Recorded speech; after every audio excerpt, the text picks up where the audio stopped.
Good afternoon, everyone, and welcome to the ATA webinar. My name is Mike Fitch with the Ohio LTAP Center here at ODOT, and we appreciate your participation.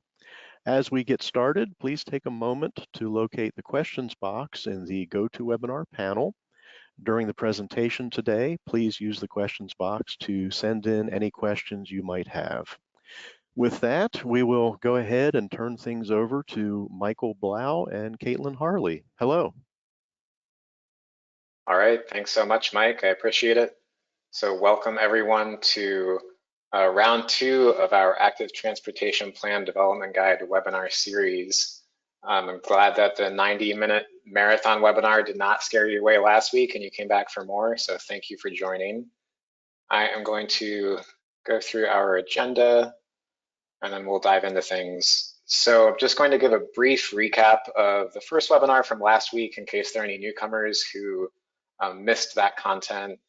And then we'll do another deep dive into the last 3 chapters of the guide, as well as the Active Transportation Plan template that I mentioned last week.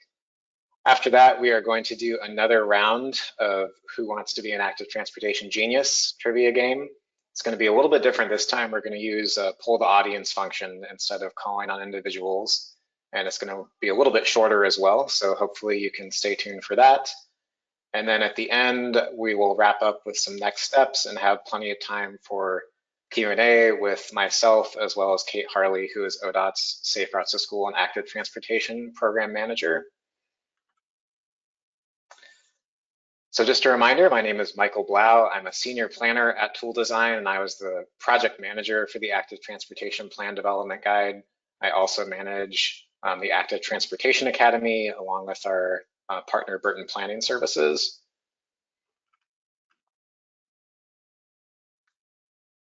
All right, so first webinar recap from last week. And this is just going to be a brief overview. Again, going over some of the background, some of the related active transportation initiatives that ODOT is currently pursuing to situate this guide within a broader context. So first off, Walk Bike Ohio, the state's first statewide bike and pedestrian plan, was recently completed. And one of its focus areas was planning and guidance. So having this recommended planning framework for active transportation really sort of carries that strategy through into implementation. ODOT has funded a number of active transportation plans, school travel plans, and Safe Routes to School projects over the last couple of years. In 2019, the Office of Traffic Monitoring launched a non-motorized monitoring plan and database system through MS2 to help standardize and consolidate active transportation volume data across the state. Central Office is working with district bicycle and pedestrian coordinators and other stakeholders to implement the state and US bike route system, which we'll talk more about. Funding streams for active transportation have increased through programs like Highway Safety Improvement Program, Safe Routes to School, and many others. And then lastly, ODOT is developing a comprehensive multimodal design guide for practitioners across the state, which will be released next year. So this active transportation plan development guide that we're talking about today is really just one element of a much broader agency-wide effort to coordinate active transportation planning and design initiatives across the state. A little background on the timeline. We started working on the guide last fall and released it in August. During that time, we also developed an active transportation plan template, which you can see on the bottom as an accompaniment to the guide. And we talked about that briefly last week. I'm going to go into more detail today about what that resource is and how it can be used by local and regional planning agencies. Last week, we covered the first 5 chapters of the guide with a focus on Chapter 5, Assess Existing Conditions, which is a fairly extensive chapter. And today, we're going to walk through Chapters 6, 7, and 8, the remainder of the guide, and we're going to spend most of the time on Chapter 6, which, along with Chapter 5, is really sort of the crux of the guide and one of those critical steps of the AT plan development process. All right, so with that, let's dive in. I will be pausing for questions a couple of times throughout So if you do have questions, please feel free to drop them in the chat or wait until that time to ask them. So starting out with chapter 6, identify proposed projects and programs. So by this point, you've gone through defining your scope, assessing existing conditions, developing a vision and goals. You're probably still conducting community engagement since that's an ongoing process. And now you've reached the point where you need to develop recommendations for your plan. So chapter 6 is divided into 2 sections, although the bulk of this chapter really focuses on infrastructure recommendations. It starts out with an overview of different types of bicycle and pedestrian networks, and then it delves into this detailed 4-step approach to developing active transportation recommendations. And we'll walk through each of those steps now. The chapter ends with a discussion of programs and policies, other non-infrastructure initiatives that can support active transportation. But again, the focus is really on infrastructure in this chapter. So it starts out with some basic terminology around bicycle and pedestrian recommendations and network types. Pedestrian recommendations are often divided into linear and spot improvements. Linear improvements are your sidewalks, your trails, other facilities that accommodate people along the roadway network or on separate trail networks. And then you have crosswalks, other intersection treatments, refuge islands, signage. Those are your spot recommendations that improve safety and comfort at pedestrian crossing locations. And typically you want to include both types of recommendations in your plan for a complete and connected pedestrian network. The guide also introduces the concept of pedestrian priority areas as a useful tool in more rural communities and countywide plans. This is something we've done in a few county AT plans across Ohio, and it refers to higher density settlements with more compact built environments. They tend to have a lot of destinations within walking distance, a good mix of land uses. These are places that just generally lend themselves to walkability and pedestrian activity, but might be suffering from a lack of supportive infrastructure. And so these are really areas where you can see the greatest return on investment in pedestrian infrastructure if you focus your recommendations there.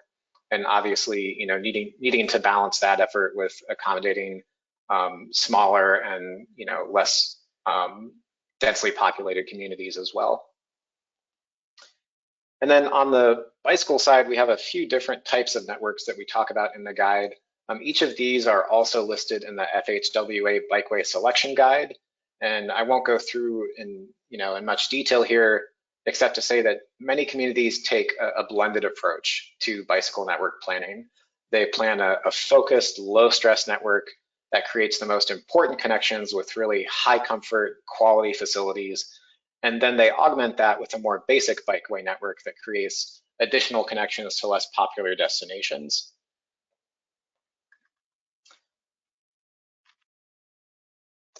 So moving on to this 4-step approach to active transportation recommendations. Again, this is something that we've used for local and regional AT plans in Ohio and across the country as well. So starting off with step 1, developing a preliminary or conceptual active transportation network, not necessarily focused on facility types or other details, really just trying to get lines on a map to give you a starting point. Step 2, identify facility types. This section covers different types of bike and pedestrian facility options. It also talks about the key factors in selecting facilities like traffic speeds and volumes and design users. We'll go over all of those details momentarily.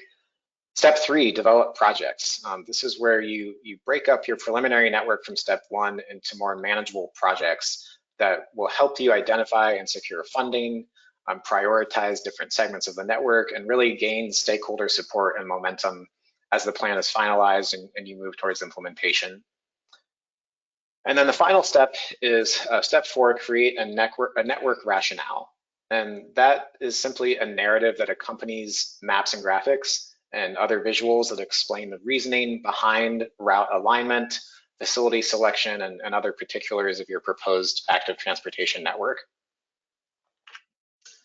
So starting off with step 1, before we delve into the details, it's important to note that existing conditions analyses are really the building blocks for your network development, and they're partially going to dictate your starting point for creating your active transportation network.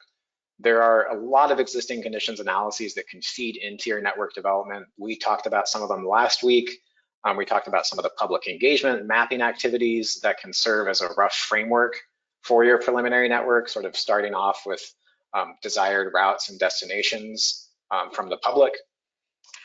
We also talked about bicycle level of traffic stress analyses last week, which can identify high stress segments of your network that you might want to address in your recommendations. Another existing conditions analysis is conducting network inventories, like this example from Morpsey. And this can help you identify gaps in your bikeway and sidewalk networks that should be filled in as part of your recommendations. And then the last example is a trip potential or demand analysis, which identifies areas with high potential demand for active transportation. So you can start building your network around those areas, linking areas of high demand with low stress routes. This is an example screenshot from Tim's showing the demand analysis conducted through Walk Bike Ohio, and that's available statewide. So all this to say, there's really no one-size-fits-all approach to network planning. It depends on what you did in your existing conditions phase, depends on how much data you have and the level of detail that you're going for in your recommendations. That being said, there are some common factors that you should consider while you develop your network. And so we're going to walk through those now. The first one is right-of-way. If possible, you want to select routes that have enough right-of-way to install comfortable facilities. Things like sidewalks should use paths, separated bike lanes. Not to say that separated facilities are needed in every situation, but especially in high-speed, high-traffic settings, they're important. This can be a challenge in urban areas where you have dense built environments, you have a lot of competition for space, and likewise in rural areas, you may be constrained by topography, agricultural land use, natural features. All these things can limit rights of way and the amount of space you have to work with for accommodating bikes and peds. Sometimes it's a matter of prioritizing space for people walking and biking over private vehicles. And there isn't always support for striking that balance, depending on your political or regulatory context. But if it's truly the case that you just can't acquire the space that you need to install these higher comfort facilities, it's definitely better to provide narrower accommodations rather than nothing at all. So this photo on the right is showing an example of an advisory shoulder or advisory bike lane in a rural setting, which provides some separation, some accommodation in this very narrow right-of-way, rather than nothing. And then the example on the left, the buffered bike lane, is showing a setting with a bit more right-of-way and more space to work to provide a pretty generous painted buffer for this bike lane in Columbus.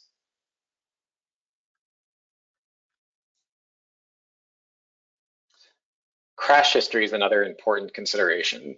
So locations with consistently high crash rates and locations where you have a lot of near misses, if you have that data available, those are important to consider. That really indicates a strong demand for better active transportation accommodations.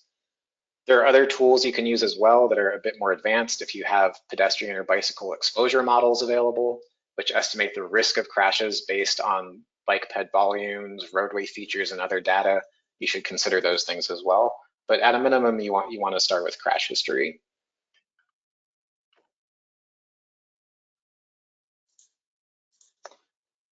All right. Proximity to motor vehicle traffic is a major source of stress and discomfort for people walking and biking. There's so much research out there, which is cited in the guide, that shows reductions in traffic volumes and speeds increase people's likelihood to walk and bike. And likewise, we also know that motorists feel more comfortable operating on streets where bicyclists are separated from motor vehicle traffic. So we really need to heed that research and design our streets to accommodate bikes and peds. We'll talk more about how speed and volume factor into facility selection. This graphic here is an example from a Vision Zero plan that just shows the relationship between vehicle speeds and the likelihood of severe pedestrian fatalities or injuries.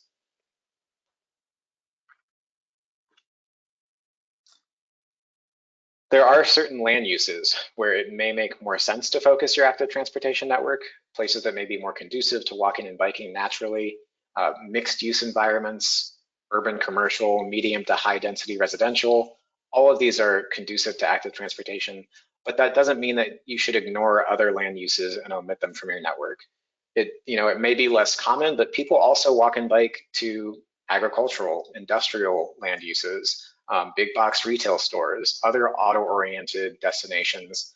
And we really need to make sure that we're accommodating active transportation users in those settings as well with safe and convenient routes. So this is an example from Ironton, pictured here, where you can see there's a couple of pedestrians walking along the side of the highway to get to a shopping center near downtown, which is one of the only places to shop, but is not connected to the rest of the city by a pedestrian network.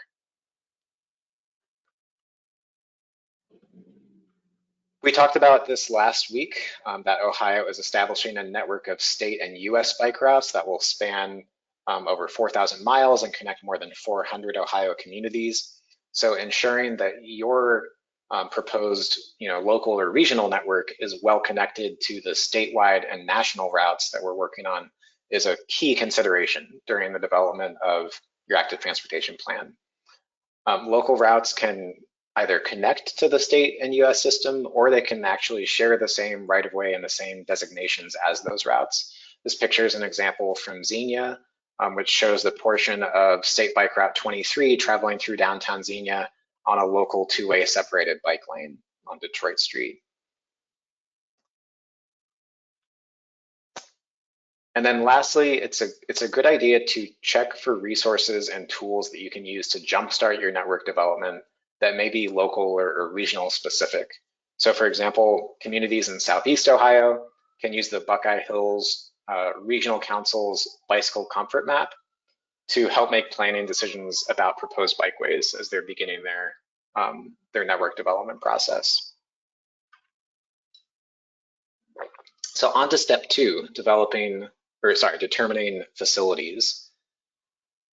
Some active transportation plans don't include facility types, but they focus more on high-level conceptual routes, like differentiating between on-street bikeways versus off-street bikeways, and sort of leave the details for future steps if they're resource constrained. But a lot of active transportation plans do talk about facilities and do try to determine those details during the plan development. So these are some guiding principles for facility selection. Understanding local budgets, financial constraints, the threshold for local matches is a useful thing to talk about when you're working on your plan, especially considering the trade-offs and the feasibility of different types of facilities. As I already mentioned, speed and volume data should be top considerations when you're determining the appropriate facility for a given street to prioritize safety.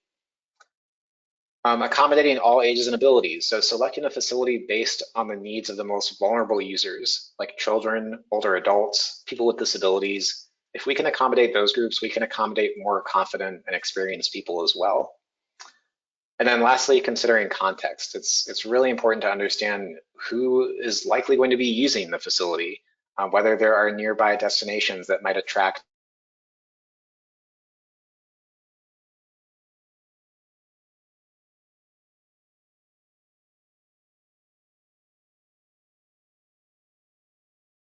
Michael, you still there?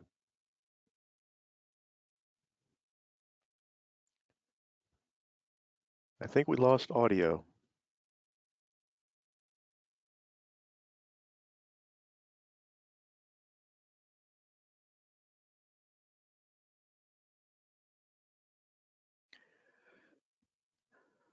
Hello, Michael?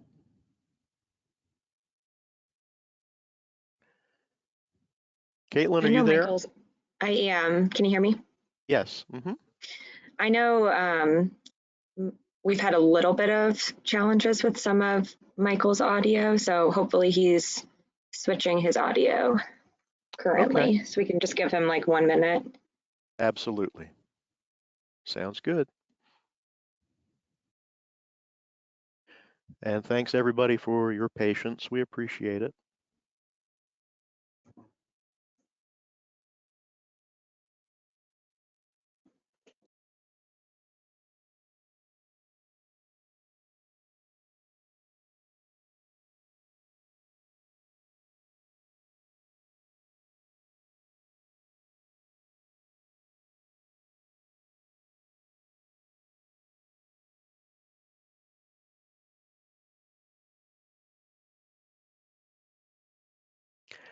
So Caitlin, while we're waiting on the audio to come back, are there any programmatic updates that you'd like to mention to the group? Sure. Well, hopefully everybody on the call was able to join our, part one of this AT plan development guide overview. This is part 2 of 2. So by the time we complete this overview, we'll have walked through the entire guide in full. And, I'll just say that we're really excited to have updated and published this resource. Definitely encourage communities to check it out. And something that I don't know that we'll spend a lot of time talking about is some of the appendices. I'm not sure exactly how much time Michael plans to cover that, but there's some additional, good content in the appendices related to things like data collection and some standard recommendations for collecting facilities of interest to your community and part of, the planning process, part of what you're going to include in your planning process. So, yeah, just excited to be able to put out more of those resources for local use. And then overall, we have had as an agency a lot of website updates. So if it's been a while since you've been on ODOT's active transportation webpage, I would definitely check it out. Vulnerable road users, what volume of expected? Michael, I think we hear you. Okay, you can hear me now? Yep. Yes, we can. Yeah, thanks. Yeah. All right. I am sorry about that. That's okay. Do you know where you left off? I can help you out. I was at step 2, determine facilities, looking at the urban selection chart. Is that where I dropped off? So I think you dropped off. If you go back one slide. Okay. Yeah, I think it was just right before you were wrapping up this slide and heading to the next was where you dropped off. Yeah. Okay. Gotcha. Is my audio coming through okay now? It is. Yep. Yes, you sound good. Thank you. Okay. I apologize for that. One of these days, I'm going to get through a webinar without any technical difficulties, but today is not going to be that day. So let me start over and we can move on to talking about these charts. So I was explaining that the graphics I'm going to show you on the next couple of slides really capture the importance of motor vehicle volume and speed in facility selection. These are in the forthcoming AASHTO Bike Guide update. They're also in the FHWA Bikeway Selection Guide and several other definitive resources, and they're a really helpful tool in narrowing down your facility options.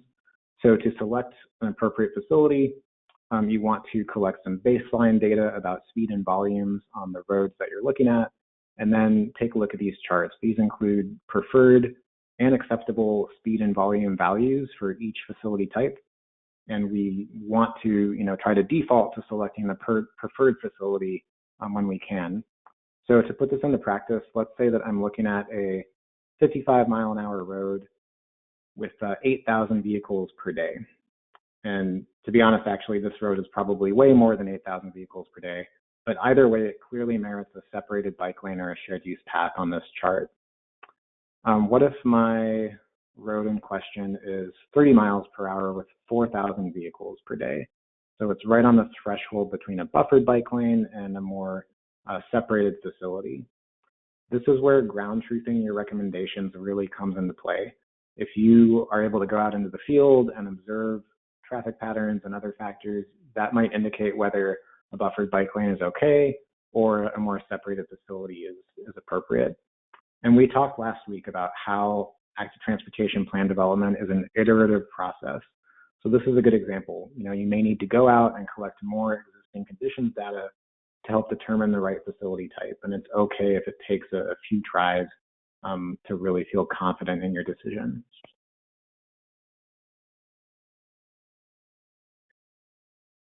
So you'll see that the facility options in the rural version of this chart are different. It also has a higher speed threshold for shared lanes, since traffic volumes tend to be lower on rural roads, and it includes specific paved shoulder widths based on average daily traffic. So if my 55-mile-per-hour road with 8,000 vehicles per day was in a rural area, a wide paved shoulder might be acceptable, although you also might want to still consider a side path or a separated facility based on the context. And I will say that there are other versions of these graphics that have been used in rural statewide AT plans, and they show much more detailed shoulder widths based on traffic speed and volume. They also recommend trails and side paths as preferred options in some situations in rural areas. So for the purposes of the ODOT guide, we went with these standard graphics, but just know that there are other interpretations that favor separated facilities as well for rural areas. But again, it's very context sensitive and really depends on what the local situation is. So these should be used as a starting point. There are plenty of design guides and facility selection resources out there, including, most importantly, the ODOT Multimodal Design Guide, which is due to be released next year. So take a look at these other materials as well while you're looking through the ODOT ATP Development Guide, which should help farther some of your considerations around facility selection.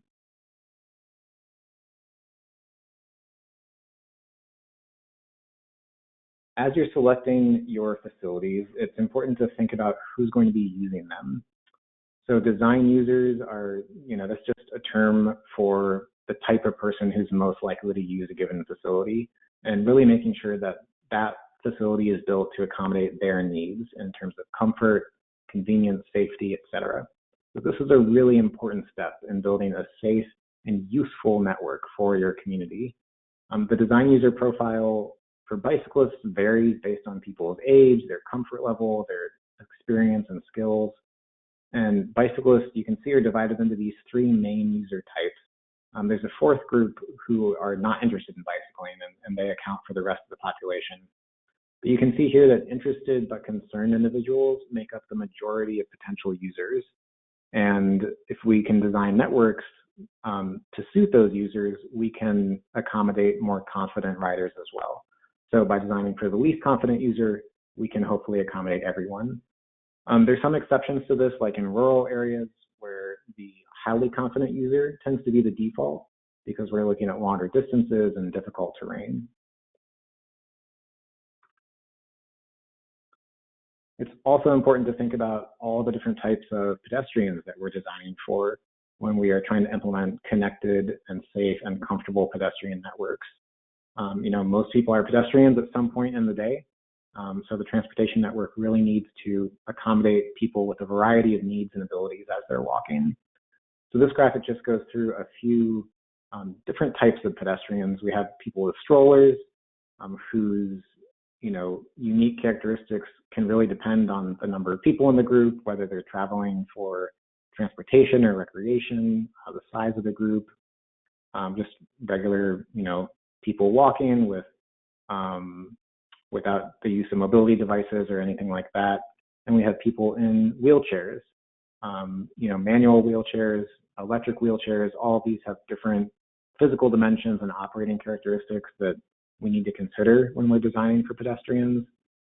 We have children and older adults who have unique limitations as well. So children generally have lower eye height. They walk at a slower speed. They also perceive the environment differently at different stages in their cognitive development. And then on the other end of the spectrum, older adults also tend to walk more slowly. They may require assistive devices for walking stability, as well as sight and hearing. And then lastly, we have people rolling, people on e-scooters, e-skateboards, other micromobility devices that are generally low speed and tend to be operated in mixed environments with other pedestrians and people walking.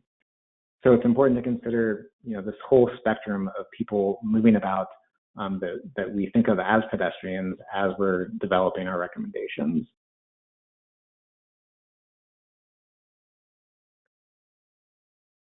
Moving on to step 3, develop projects. So this is the time when you break your preliminary, your conceptual network from step 1 into proposed projects. And these are really going to be the building blocks of your implementation plan. I will say this example is from Perry County. I'm going to use a few examples from Perry County over the next few slides, which is a plan that I manage and I'm quite familiar with. But these concepts are, widely applicable to other communities as well. So you want to start by dividing your routes from step 1 into more manageable segments. And these segments can follow logical breaks like jurisdictional lines if you're working on a countywide plan, or changes in land use, changes in facility type, etc. So this example here, highlighted in red, is an east-west bicycle route through Perry County. It passes through New Lexington. It connects the state bike routes, in neighboring counties. And this route is over 20 miles long, so it spans multiple jurisdictions. It's way too big for one project. So the Perry County AT plan divides this project into 4 different segments based on jurisdiction and facility type. And each of these are going to be eligible for funding and phasing and implementation at different times and with different agencies. Just going to run through real quickly some examples from other plans. This is from the Yellow Springs AT plan, which just shows you how recommendations are formed, some of the details they include, things like location, possible funding sources, a description that indicates the need and the purpose. And then sometimes we also include conceptual renderings or drawings to really give priority projects a boost during implementation. This next example is from the Grandview Heights Bikeway Plan, shows very similar information as well as the rendering of a intersection treatment for a proposed neighborhood greenway. And lastly, for step 3, as you develop projects, you really want to make sure that you're vetting them with key stakeholders, your steering committee members, partner agencies, community representatives, making sure that they have input, that they can point out, certain details and local knowledge that we might not have about particular sites or projects, which could affect planning and design of those projects. You also want to share these preliminary ideas with under-resourced communities, especially people with low income, people with disabilities, and people of color, and really make sure that you're listening to their feedback with genuine interest and curiosity, because that can help you develop more equitable projects that serve people with the greatest need. And then lastly, it's a good idea to talk with these groups early on to avoid potential challenges during plan adoption and implementation. So moving on to step 4, the final step, which is creating a network rationale. And this is really just a narrative that accompanies some of the maps and graphics in your plan, explains the reasoning behind route alignment and facility selection and other aspects of the proposed network. And it includes these 3 items: technical considerations, things that planners and engineers can reference when they're implementing the plan, framing the plan within a local context, describing how the proposed network was developed around important destinations and how it aligns with local priorities, and then equity considerations, showing how the network addresses inequities among disadvantaged groups and really showing that it has a demonstrable safety, comfort, and connectivity benefit for those groups. And then these are just a few excerpts of network rationale examples from various plans. I'm going to go ahead and skip through these just due to time, but we will make sure that we send these slides out afterwards. So to sum up, we covered step 1, develop a preliminary active transportation network. Step 2, determine facilities. Step 3, develop projects. And step 4, create a network rationale. And now we're going to move on to programs and policies, which is the final piece of chapter 6. During our regional roundtable discussions last year, we spoke with stakeholders who identified several important functions of programs and policies. First off, fostering culture change. Really, these programs and policies are really essential in creating an active transportation culture where walking and biking is normal and expected. They can also maintain momentum in between infrastructure projects. From the public's perspective, infrastructure projects can take a really long time to implement. So using programmatic and policy solutions to keep pushing things forward in the interim is a good way to maintain momentum. Building support with partner agencies and organizations, many of whom are well positioned to support active transportation, helping them understand that the value of walking and biking for their own agendas can really broaden and deepen the support for active transportation improvements. And then on a slightly different note, supporting efficient operations and maintenance. Programming policies can help institutionalize best practices in these areas as well. The guide discusses a few different approaches to developing active transportation program and policy recommendations, such as the EASE, which you're probably all familiar with, as well as the Walk Bike Ohio format, which has slightly different categories, and then these standard policies that relate to accommodating people walking and biking as well. Whichever route you go with, you typically want to include some key information like who's responsible for leading each strategy, who are the key partners, what's the time frame, those types of details. So with that, we're done with chapter 6. And before I move on to chapter 7, I just want to pause and see if anyone has any questions. Thanks, Michael. At this time, we don't have any questions. However, the questions box is open, so please feel free to send those in at any time.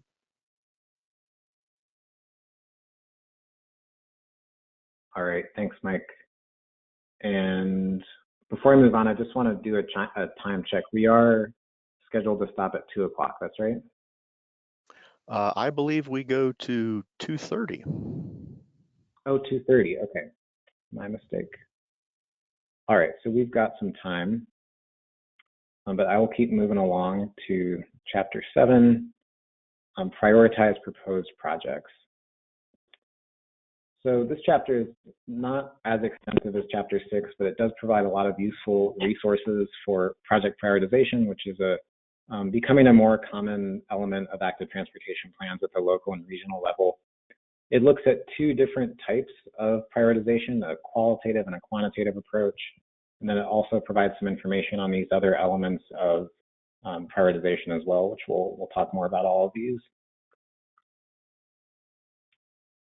So to start off with, I'm looking at a qualitative approach. So this approach works best for communities that have a smaller planned network of active transportation facilities or communities who may need a less resource-intense option for prioritizing their projects. Usually this is just a simple prioritization voting activity that works well in small communities that have a network of maybe 10 or 20 projects. But it's definitely more challenging to do that when you have 50 or 60 or more projects across a broader geographic area. So this poster lists all the proposed countywide bike projects for the Perry County Active Transportation Plan. The projects combined received 250 votes from the public and key stakeholders.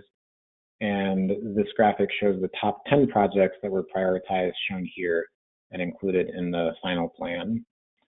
So these voting activities, like the ones we did in Perry County, these can be standalone prioritization decision where that's the final say and those are the projects that you move forward with, or they can feed into a more quantitative approach as one of just several criteria being considered.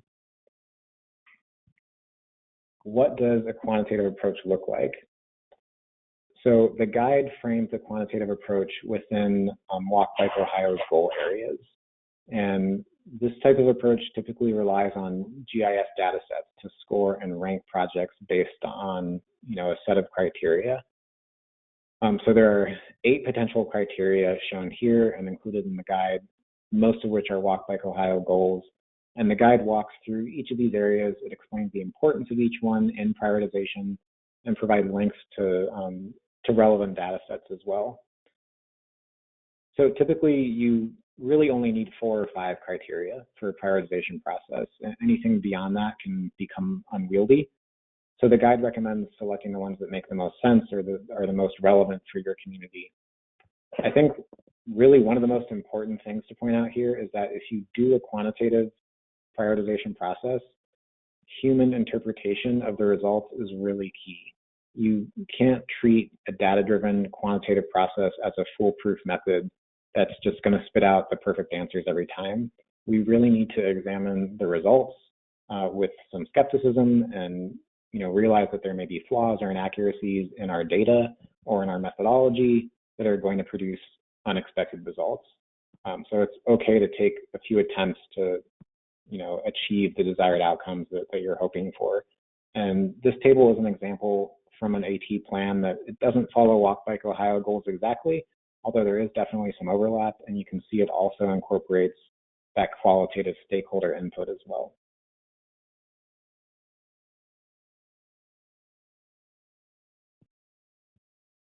So like I mentioned, this chapter has several other sections, including project scoring and project phasing. It talks about the importance of breaking projects into more manageable phases and fundable segments. So this is another example from Perry County, showing those countywide bike projects broken into short, medium, and long-term phases based on a quantitative approach.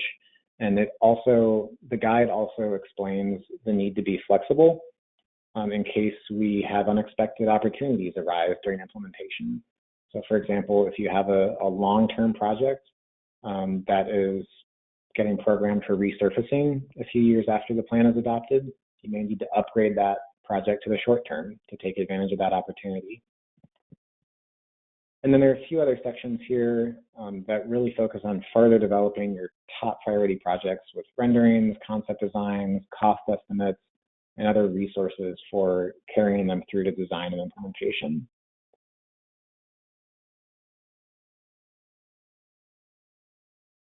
All right, chapter 8 is the final chapter in the plan, and it really covers all the remaining pieces of plan implementation, from assigning roles and responsibilities to plan adoption and performance measures. It lists different types of funding strategies, and it points the reader towards Walk Bike Ohio's funding overview. And again, it also mentions the need to be adaptable when you're implementing priority projects.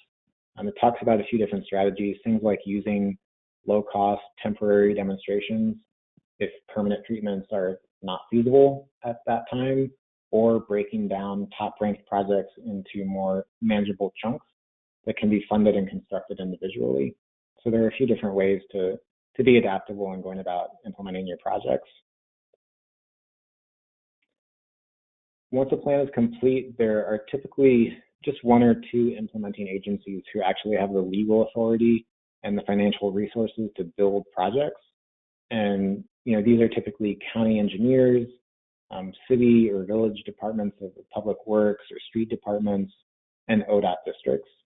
But these lead agencies work with a variety of partners, many of the same groups that we talked about last week that are involved in AT plan development, as well as some of the key stakeholders listed here, to really make sure that they're maintaining support for active transportation during implementation.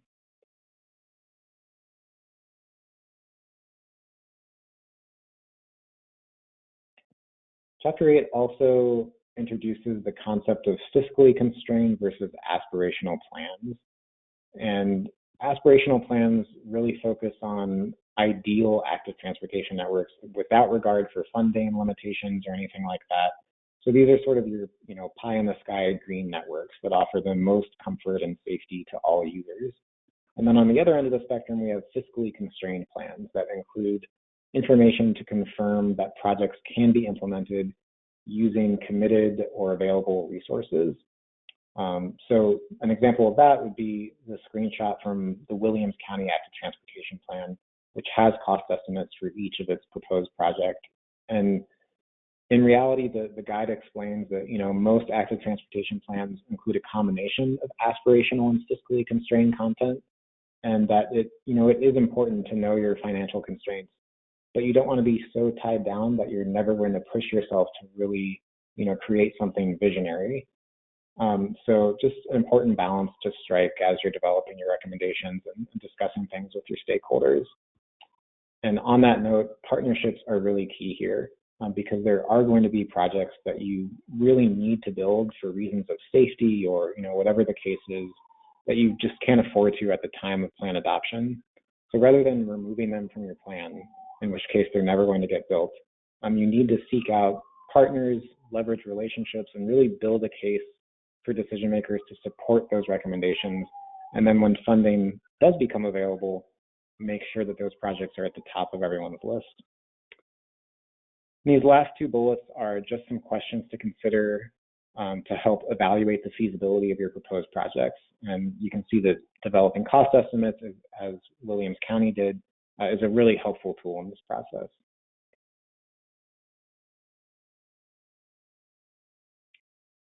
So the last piece of Chapter 8 talks about plan adoption, and that is when your local governing body, your city or village council, your township trustees, your county commissioners, when they officially endorse recommendations in your plan and commit to implementing them in good faith.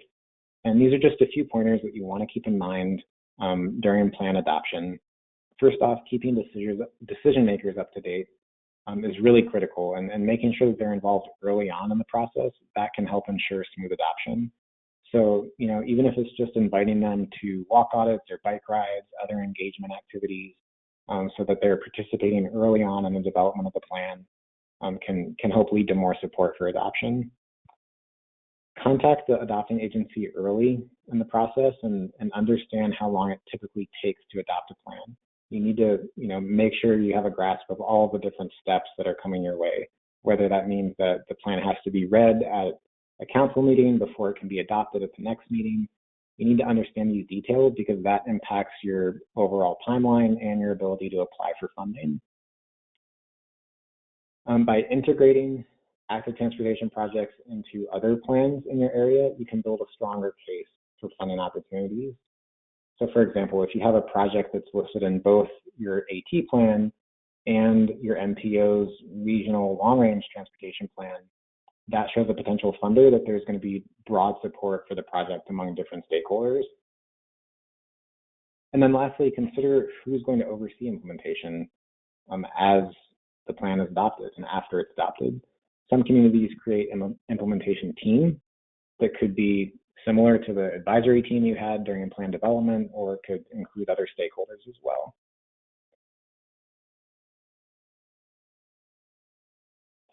All right, so that wraps up the guide. Thank you for bearing with me through all 8 chapters if you attended both sessions.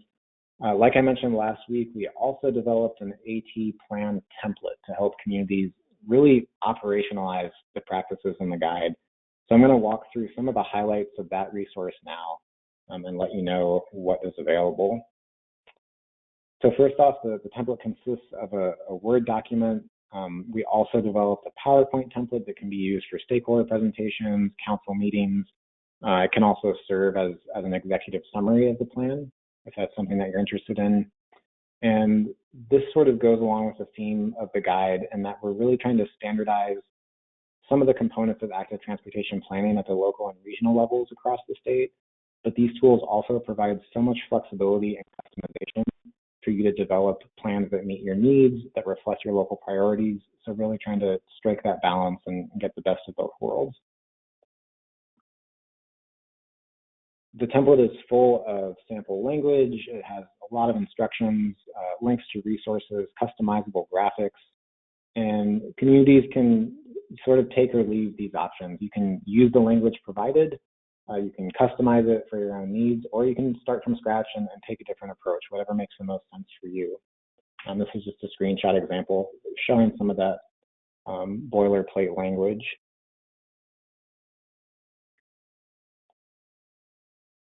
And then, like I said, it also has tables that you can populate in each section. It has a full-fledged facility toolkit in the recommendations chapter that you can adjust based on your needs, but is already populated with common active transportation facilities.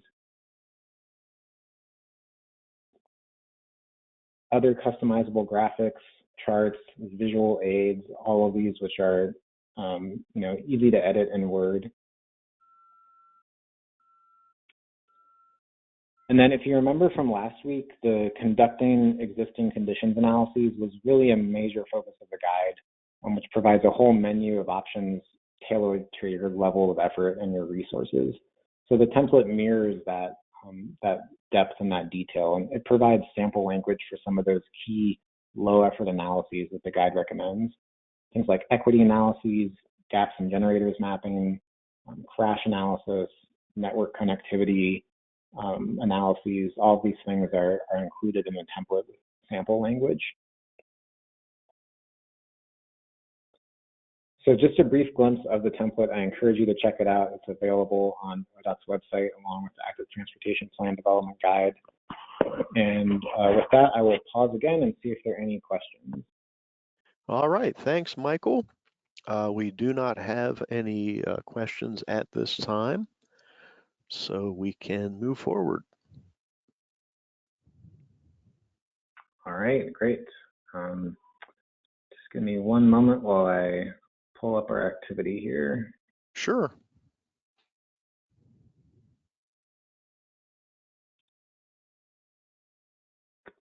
All right. Oops. Sorry, one moment. Okay, there we go.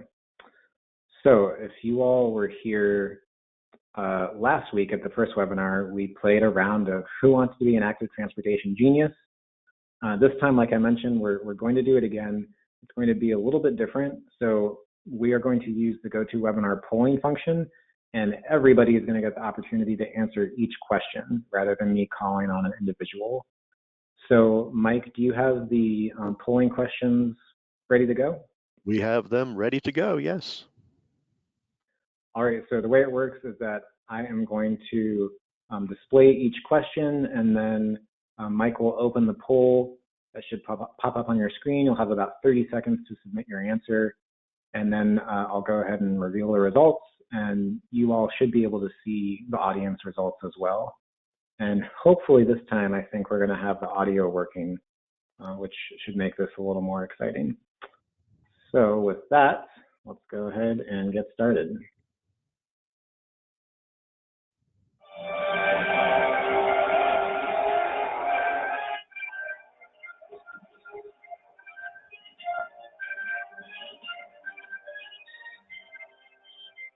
All right, is that coming through okay? We hear the music. We don't see any change in the slide yet. Oh, there we go. What about now? Okay. Sorry about that. That's fine. All right, so moving on to our first question. Which of the following is part of the four-step approach to active transportation recommendations? Is it A, determine costs, B, develop contingency plans, C, determine facilities, or D, develop prioritization criteria? All right, and we will launch the poll question,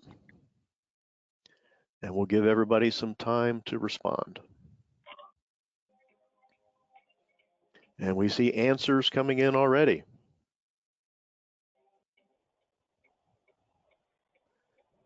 Very good. So 63% have voted. Let's see if we can get some more folks to send a response. All right, let's see what we've got. All right, so I'll go ahead and move on to the answer. Michael, I just shared the results. So from our group, 6% said determine costs, 3% develop contingency plans, 38% determine facilities, and 53% said develop prioritization criteria. Wow, all right. It looks like I opened the game with a curveball. So good job for those of you who picked C. Just as a reminder, the developing prioritization criteria is actually part of Chapter 7. So that comes after you've finished developing your active transportation recommendations. Again, as I mentioned last week, you know, there's not really a right or wrong answer when it comes to AT planning. There are a lot of ways to go about doing this, but as far as the guide is concerned, in terms of the content, that's the appropriate answer. So hopefully that wasn't discouraging. We will move on to question number 2.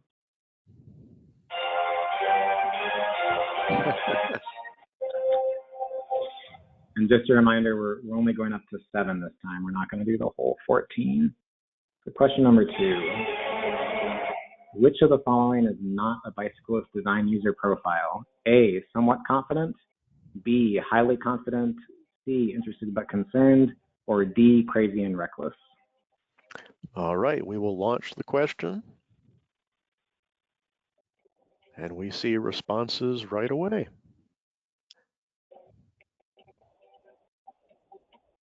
Yeah, a lot of quick responses.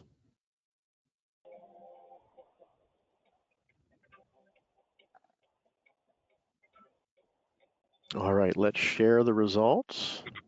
All right. Michael, 0% for A, 0 for B, 3% for C, 97% for D. All right. Good job, everyone. So I guess we should have started with that one. Yes, crazy and reckless is not a bicyclist design user profile.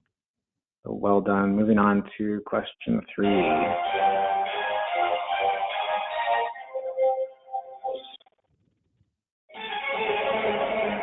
What are 2 of the most important factors in determining facility types? A, pedestrian flow and travel patterns, B, bicyclist helmet and light use, C, truck frequency and speed, or D, motor vehicle volume and speed? And we are launching the poll question. And we see answers already.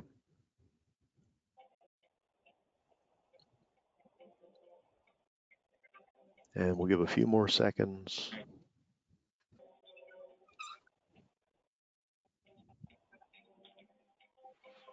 Good, sharing results. All right. Michael, we've got 24% for option A, or choice A, 5% for B, 0% for C, and 70% for D. All right, and the answer was, in fact, D.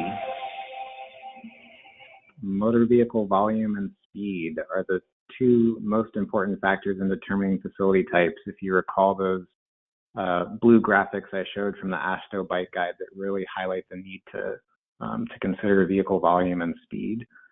Pedestrian flow and travel patterns are also important to consider, but that's not the focus of what we talked about. So moving on to the next question.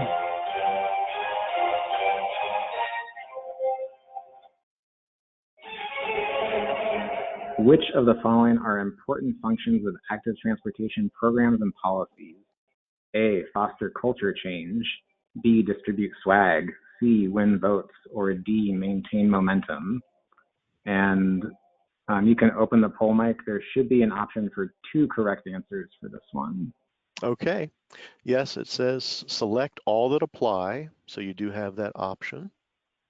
Great. And we will leave the poll open for a few seconds. Already some quick responses.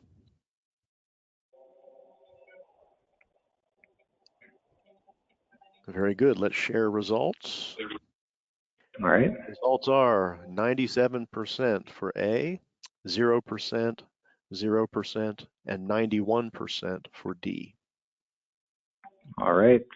And that lines up quite well with the correct answers. So foster culture change and maintain momentum are 2 of those important functions of programs and policies, the other being build support and improve efficient operations and maintenance.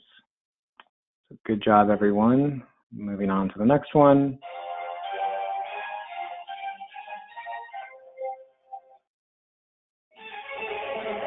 What's the best approach for a small community that needs to prioritize a handful of active transportation projects?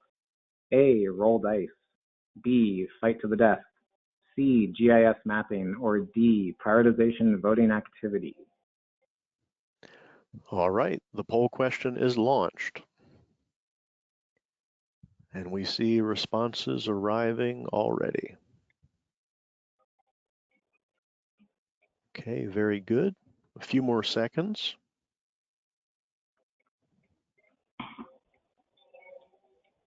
And we will share the results. 0% for A, 6% for B, 21% for C, and 73% for D.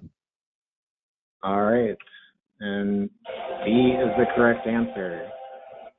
So for a small community that only has a handful of projects, you really don't need to do an in-depth quantitative analysis with GIS mapping.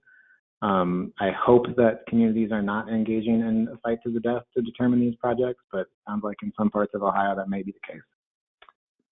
So moving on to our second to last question.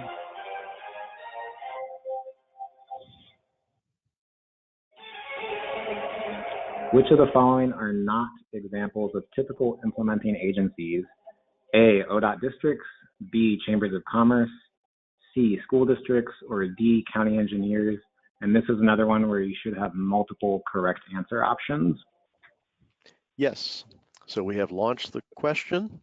Please select all that apply. And we see responses already.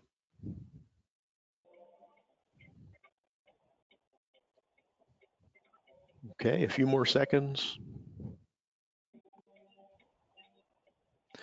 And we are sharing results. 6% for A, 94% for B, 68% for C, and 15% for D. All right, let's reveal the answers.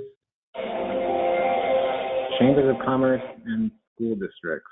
So it sounds like almost everybody got B. C is a little bit of a tricky one because we do have a lot of school travel planning and safe routes to school work going on through ODOT funding mechanisms, but typically the school districts themselves are not the ones that are implementing and really constructing and building those projects. That's typically a local government, like a county engineer or city government. So moving on to our final question.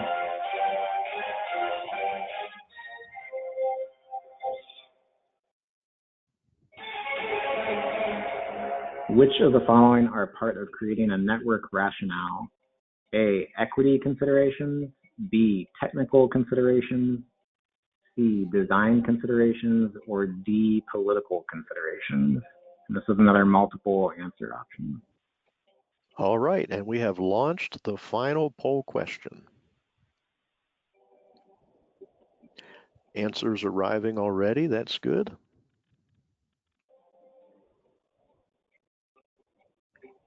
And we'll give a few more seconds. And we're sharing results. We had 88% for A, 71% for B, 88% for C, and 35% for D. All right. So before I reveal the answers, I realize in hindsight, this is a confusing option. The answers I had were A and B, equity considerations and technical considerations.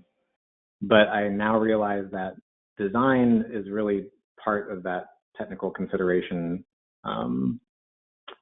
group. So yes, if you answered C, I will definitely give that to you. Political considerations could be rationale, but I would say that those really come more into play when you are prioritizing projects and focusing on implementation. All right. So that was Michael, your audio is breaking up just a little.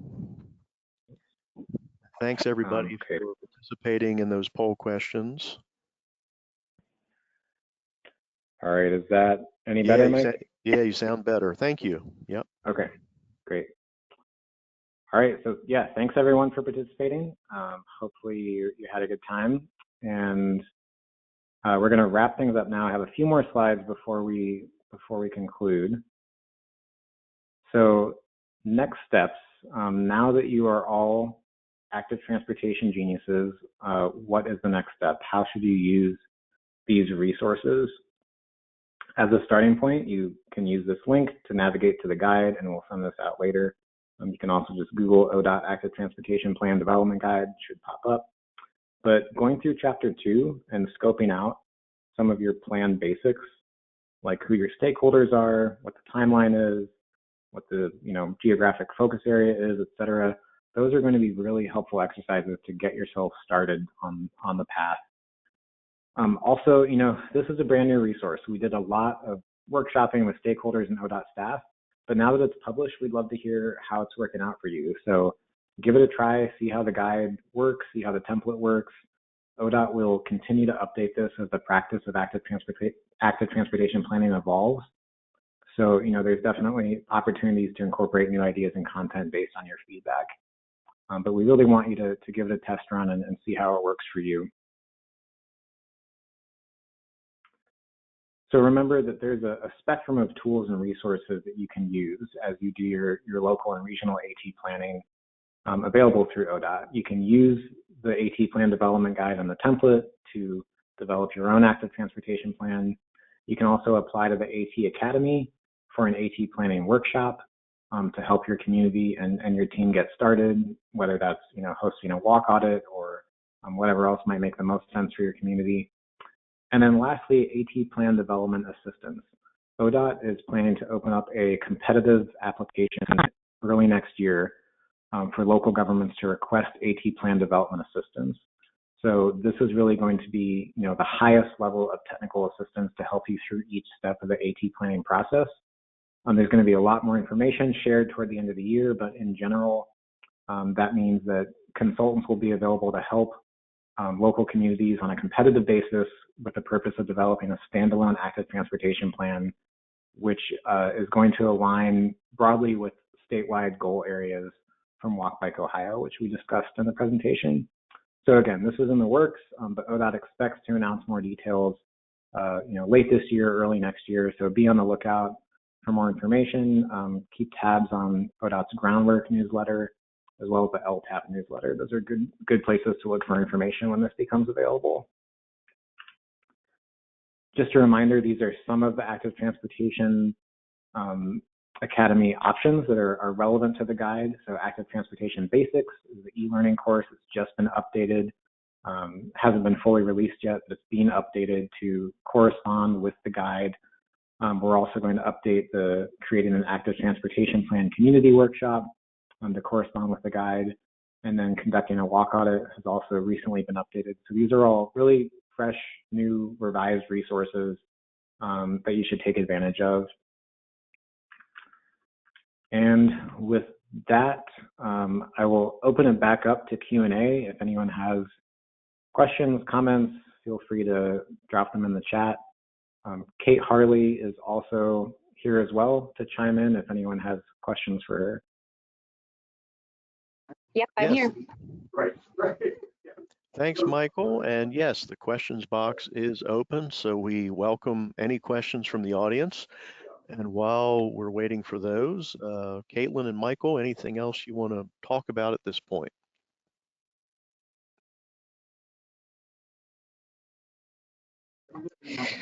I think Michael covered it all between the last session and this session. You know, really detailed walkthrough of the guide. As Michael said, we are in the process of pulling together an opportunity for communities to request plan development assistance.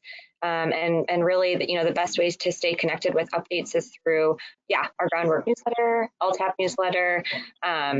So just stay tuned and definitely check out this resource and, you know, start thinking about the type of assistance you might need, the people you are working with, pretty much everything that's included within Chapter 2, defining the scope. But happy to answer other questions. Also, I can't see all the attendees that are on today, but, you know, for those of you who were involved in our regional roundtables as we developed this guide, just a big thank you to all of those communities. We had a big group sort of help to, you know, provide some feedback and let us know what would be most useful in this type of guide. So we really, a big thank you to those folks. All right, thanks, Kate. And we have a comment from Daniel who says, thank you, this was interesting. So thanks, Daniel, we appreciate that. Michael, any closing comments? I guess one other thing from me, sorry, and then Michael, you can respond to. you know, just in general, this is just a recommendation. We think this is, you know, a helpful way to think through developing a standalone active transportation plan. We think this process helps communities, you know, really deliberately engage our unique users, people walking and biking. But these plans are your plans. These plans need to reflect your local priorities, and so there's tons of flexibility, like Michael said, and you know, approaches that will work differently for different people. But hopefully, this can get you off to a strong start. So thanks for participating.